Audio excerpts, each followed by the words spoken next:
Colin meets Eloise at Bridgerton House and asks how long she has known the truth about Whistledown.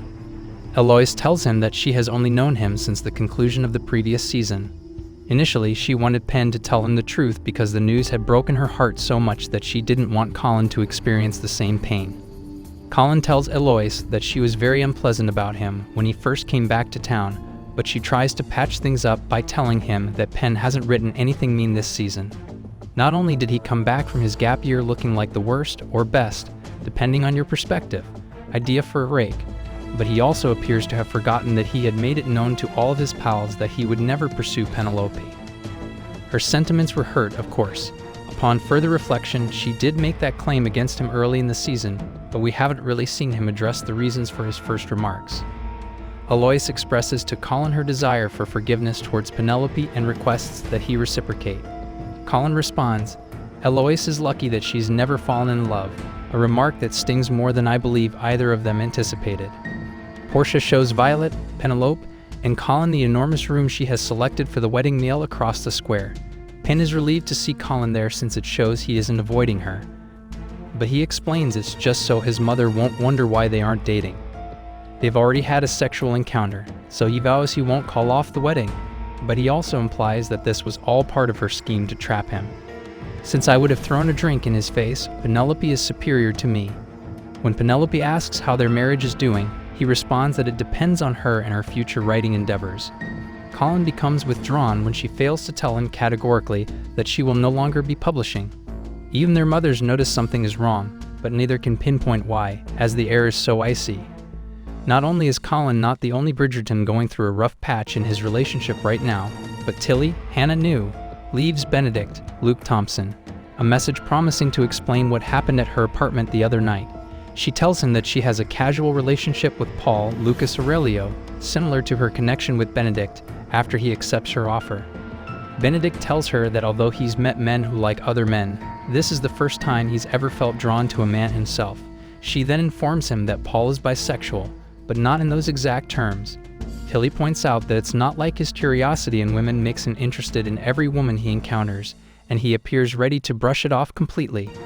Tilly gives a very nice speech about how, despite all the bad and unnatural things in the world, two people feeling drawn to one another is not one of those things, stopping Benedict before he can descend into yet another cycle of self-loathing, or at least self-doubt. I'm willing to bet that the majority of viewers have somewhat heard what she has to say, but I personally don't mind when a show makes apparent points like this. Tilly departs to consider a new proposal. Either he can capitalize on her home staff's extreme discretion, or they can carry on as before, just the two of them. And speaking of discreet domestic help, Violet has her own guest, Lord Anderson. She updates him on her news and the fact that Francesca isn't talking to her much at the moment due to her reluctance to approach Queen Charlotte on her behalf.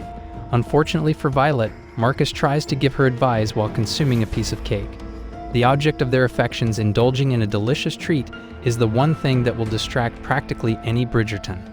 Who knew that genetic trait existed?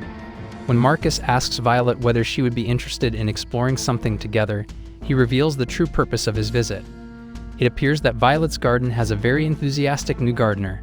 She expresses interest in him, but they cannot move forward until he resolves his personal issues, particularly his conflict with Lady Danbury, and she resolves her issues with her children.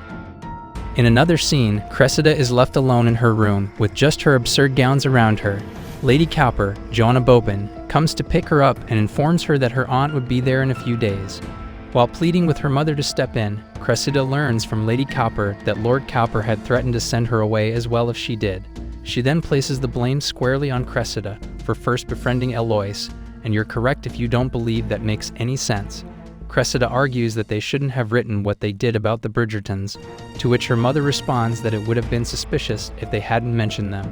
However, considering how insignificantly the Bridgertons are mentioned in Whistledown, I imagine Lady Cowper's comprehension abilities are about as good as her daughter's observational abilities, which is to say non-existent. It's everyone for themselves, especially for women, Cressida says, regretting turning on Eloise, the only person who has ever been really nice to her. Her mother corrects her. After a season in which she was shown to be nothing more than a victim of circumstance and terrible parents, it appears that the Cressida subplot is now coming home to roost. Although it's difficult for me to forgive a bully, it appears that Cressida is a prime example of how hurt people hurt people.